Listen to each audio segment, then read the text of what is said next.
Now, still on royals, and good news for the Princess of Wales today, whose father-in-law, the King, has appointed her the Royal Companion of the Order of the Companions of Honour. I know, it's catchy. It is an acknowledgement of her public service and support of the arts. They obviously get along very, very well, don't we? We saw that in the past sort of couple of months, certainly, and there's an incredible closeness there. How important is that relationship with the in-laws? And I'll come to you, Olivia, purely because your mother-in-law's in the front row of the audience. She is indeed. So I'm in quite a unique position today to answer this question. Are you behaving yourself? I am. I'm trying to be really good. I'm thinking of the topics coming up and how I can navigate them without saying anything weird. No. But I'm very lucky that I have a great relationship with my mother-in-law, I hope. That's why she's here. And I think it's important. I think every family's different. It's important as you make it. And I think for some people it'll be less important. For me, it's something that would have been a big shame if we hadn't got on or my mum hadn't liked Brad. It would have, it would have upset me. And I think when you're getting older and you're looking towards the next stage of your life and you're in marriage and thinking about having kids, I mean, the family you choose are very important. You don't know what's going to happen in life and who you're going to need to lean on. And it's nice to know that you have people that you would trust with your children and that would support you through, hard times. So, yeah. Yes, very true.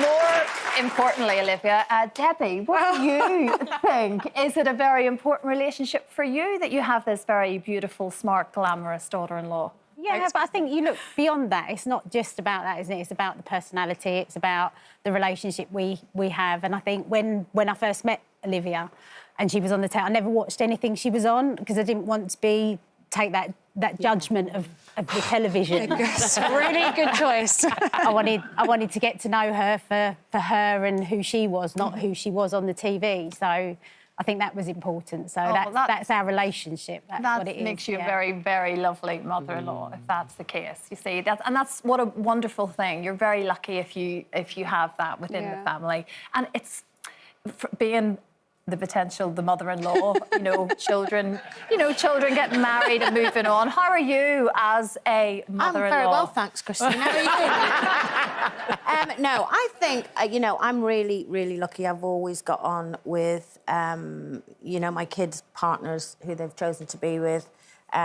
Too well, really, sometimes. Like with Kira and Max, obviously I love Kira, but I love Max as well.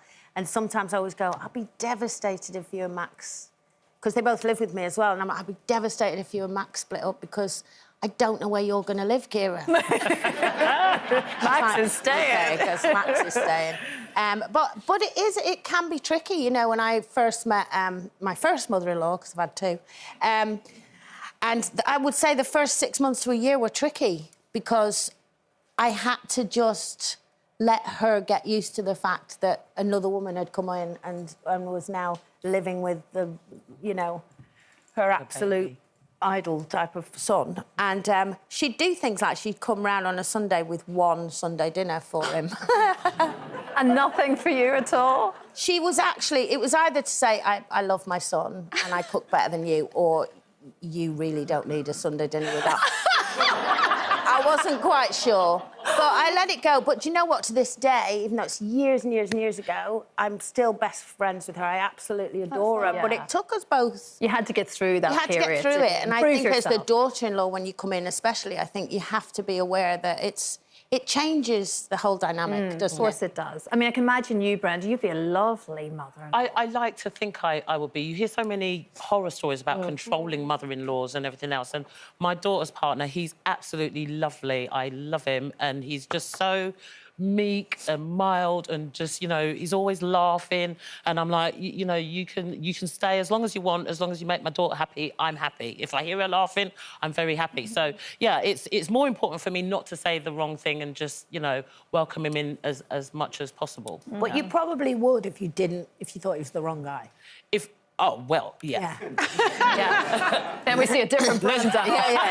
Let's don't mess with Brenda. Not so good. But, yeah, on a good day, you're brilliant. I can imagine that, Brenda. Well, there you